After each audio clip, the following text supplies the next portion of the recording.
Welcome to Joy Meets World. I'm your host, Joy Yuki, and on this podcast, I'm sharing my adventures traveling around the U.S., seeing our national parks with my dog, Quincy. Today, I'll be talking about my visit to Sequoia National Park and Kings Canyon National Park, which are actually right next to each other. They share a border. So the last time I posted, we had visited Death Valley. We were staying in Bakersfield. And from Bakersfield, I drove to Sequoia National Park. It's about 94 miles, a 2-hour drive. Sequoia was established in 1890, which makes it the second national park ever to be established. And it's full of the tallest and the biggest trees in the world. I did go on a weekend day and it was crowded. I think that's because in February it's usually covered in snow and very, very cold, and chains are required for your tires.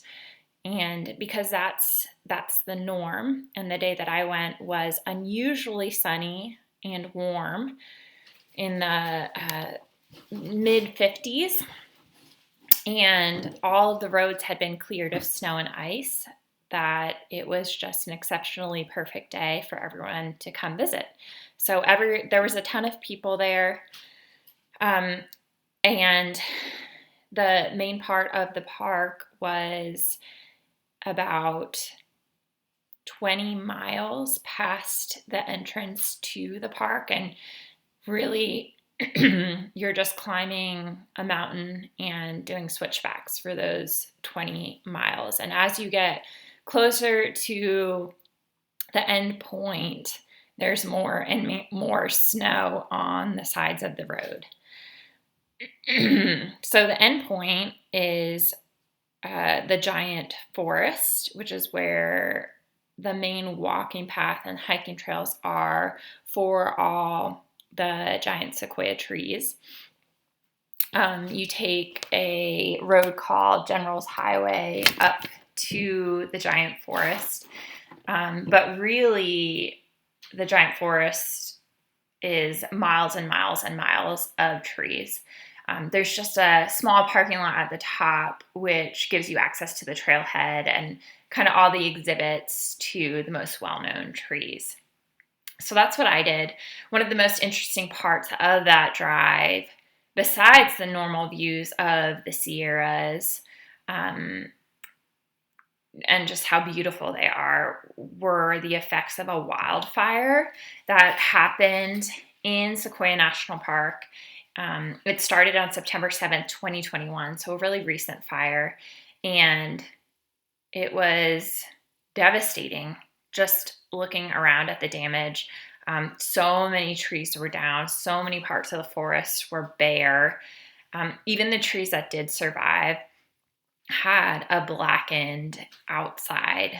You could see where the national park had to cut trees and kind of pile them up on the sides of the roads, so that they wouldn't die and fall on the roads, or maybe they already had. Sequoias are known for surviving fires. Fires are actually good for them. It helps them to reproduce when the fires are controlled fires by the National Park Service. But uncontained fires, can eventually, if they burn for long enough, burn through sequoias. And this wildfire that had happened, it started by lightning, and it took until December 16th, 2021 to contain. So it burned for 3 months. So you can imagine the devastation, and even the really hardy sequoias that can survive fire, a lot of them didn't make it because the fire burned for so long.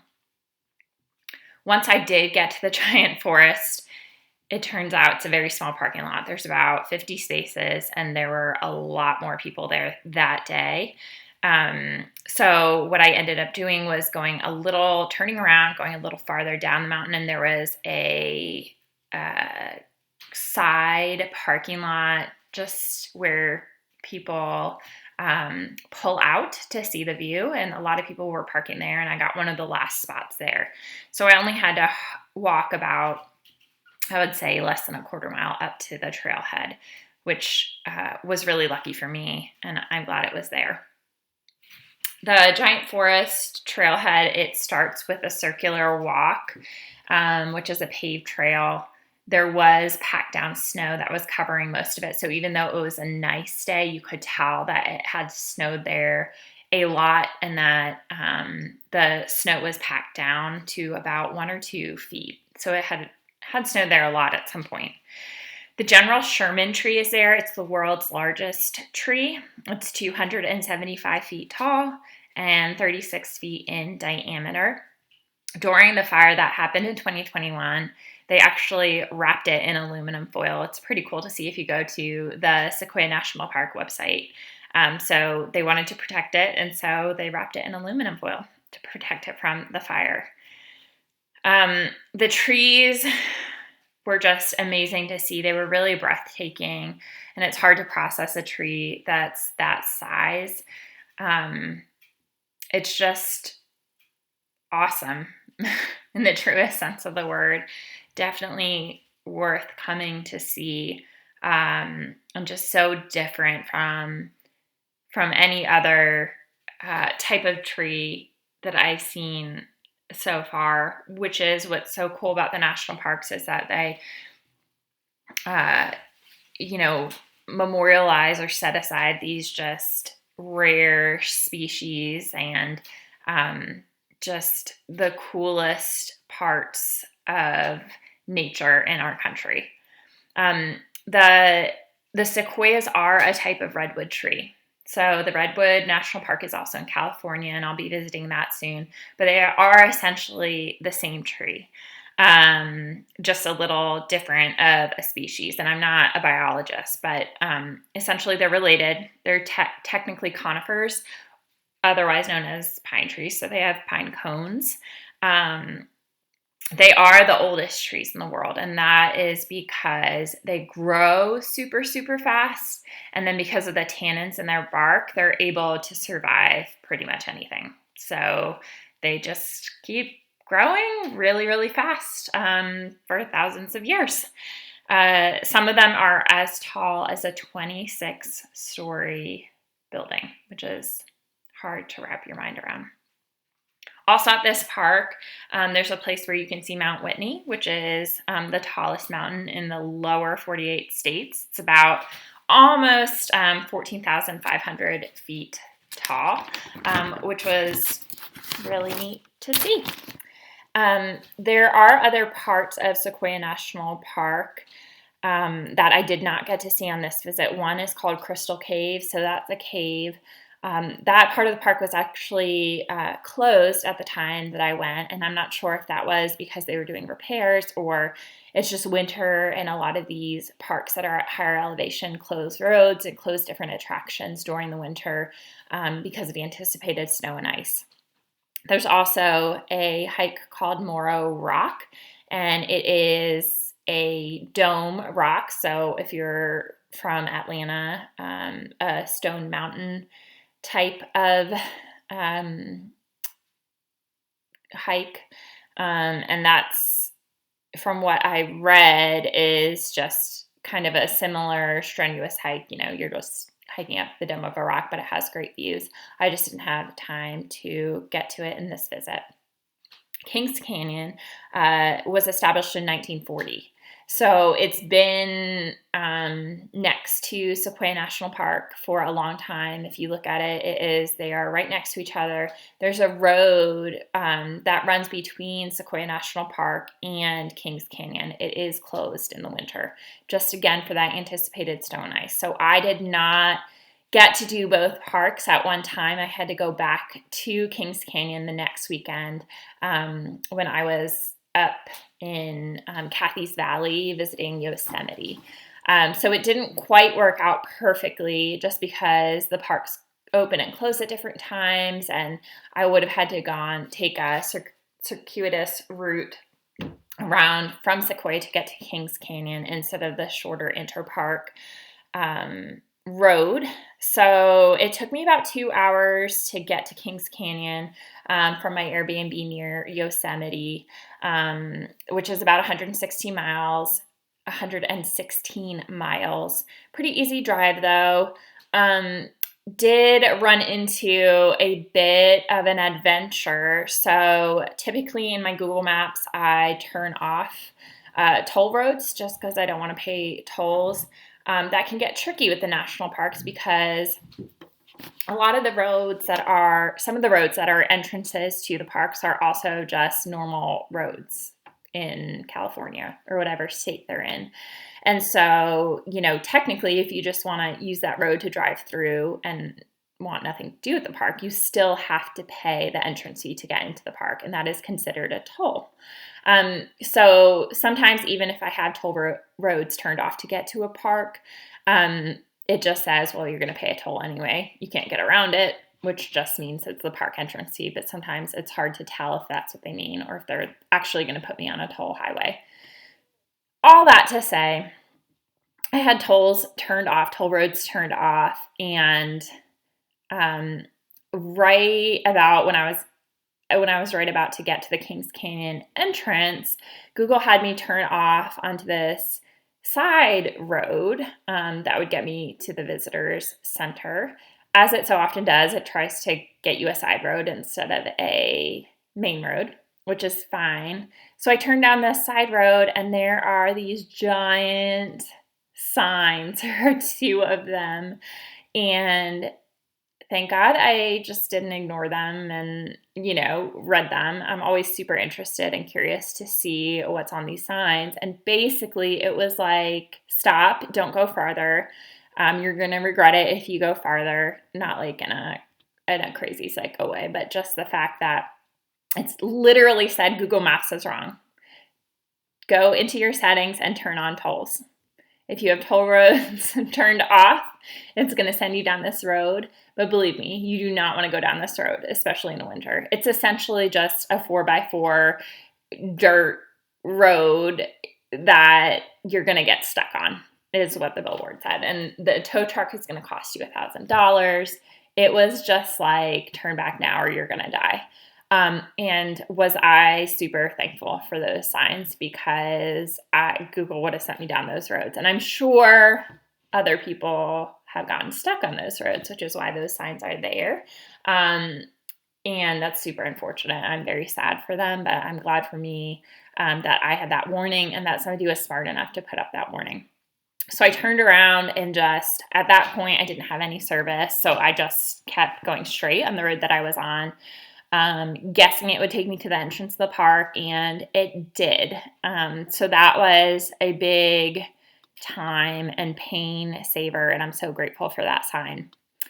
There are two main parts to Kings Canyon National Park. So one is Grant Grove, which is another grove of giant sequoia trees.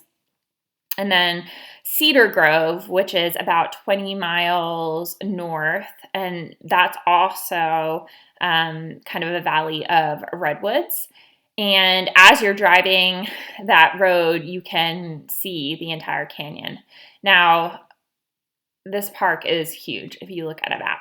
I mean, just huge. I only went 10 miles, and I didn't even cover like a tenth of the park. And the road to the Interpark Road between Kings Canyon and Sequoia was closed, but also the road up to Cedar Grove was closed as well, just for, again, anticipatory winter weather. So there were really only a couple things I could see. And this park on the weekend was crowded too, because it was an unusually nice day, but it had snowed during the week, and I noticed there were a lot of families there to sled. They had brought sleds, and they were just there to find the snow and to sled, which is super interesting. I never would have thought that was why you went to a national park, but I guess if you're a local and, it's sunny and warm where you live, and it's only an hour to get some snow and go sledding, that's what you do on the weekend. The first thing that I saw was Grant Grove, which has the Grant tree in it. It is the second largest tree in the world. And all of the sequoias around it are pretty large too, but it's significantly taller and wider than them. And that's because it's literally just in a spot that gets the most sunlight and the most water. And so it just has grown so much bigger and taller than the other trees around it. It is the only living national shrine, and it is called the nation's Christmas tree. Not the national Christmas tree that is in Washington, D.C., but the nation's Christmas tree. The whole area of Grant Grove, and then even while driving in Sequoia National Park, it smelled so good. It did not smell like pine sol. It just had the most faint, like piney odor. I'm not even sure I would call it piney. It was just a really nice, earthy. It was definitely there was a tree smell in there too, but it was so nice. It was just a really nice smell. The other area that was open to the public at this time of year was Hume Lake. And so that's about a 10-mile drive from the entrance. And you go down a little side road. It was all clear, no ice or snow. And you kind of climb up to the side road and then climb all the way down to Hume Lake, which is in a valley. And just super beautiful. There are pull-offs on the way where you can see Kings Canyon itself, which is named for a river that runs through the Kings River. So they call it Kings Canyon. It used to be named something else before it became a national park. And then when it became a national park, they named it Kings Canyon. Canyon is actually deeper than the Grand Canyon. I think it's twice as deep as the Grand Canyon. From top to bottom. It goes for a long time, just like the Grand Canyon. It's not just like one valley, one canyon. It's very, very long and kind of twisty and turny like the Grand Canyon. It's surrounded by the Sierras. It's in the Sierra Nevadas, which are it's a beautiful mountain range. I understand why John Muir fell in love with that mountain range and was a huge advocate for all the parks along the mountain range. It's such a beautiful view. And then once you get down to Lake Hume, it's just like a mountain lake. You see just this beautiful clear blue water, and then the mountains in the background. So it's just really nice. There is a Christian camp that is a part of Lake Hume, which I did not know, and the National Park Ranger who told me I should go there did not mention that either. So it was there were a ton of children there. I guess camp was starting that day or ending that day. Tons of traffic and cars and kids wandering around. Really no marked entrance to any trails that were supposed to be there. The park ranger said there was a trail that we could hike, and I, for the life of me, could not find it, which was really disappointing. I wish it was marked better. All that was down there was really everything that you would associate with a camp, all of the buildings and the accoutrements that go along with that. It was a really beautiful lake, and I'm glad we got to see it and got to see the views of Kings Canyon. I just wish we could have gotten to do that hike as well. I would definitely come back to Kings Canyon and Sequoia. I would come in the summer just because I think you could do that interpark drive. You could see a lot more. All the roads would be open and you wouldn't have to worry about the weather. Do a lot more hiking in the canyon and see the rest of the redwoods. So it was definitely worth going to, and I would 100% come back and see it again. I'm so grateful for that I avoided a road fiasco and getting stuck, and I'm so grateful for the weather that it, even though it had snowed earlier in the week and it's supposed to snow later this week there, that I got a beautiful sunny day and there was no snow or ice on the road, so I didn't need to worry about that. And I've really lucked out with that so far, and that's been huge. Without that, may not have been able to see some of these parks. That is it for Kings Canyon and Sequoia National Parks. Next, I'm going to be talking about my visit to Yosemite National Park, which is in Western California as well. Eastern California as well, excuse me. Getting my directions mixed up. Until next time, be sure to follow me on social media at Joy Yuki. Tons of reels and pictures from these parks. You can also watch this podcast on YouTube. You can find me under Joy Yugi and watch if you prefer that. Also, I'd love it if you would rate and review this podcast. It would help me to produce episodes that you guys want to listen to. Until next time, I wish you happy trails wherever life is taking you.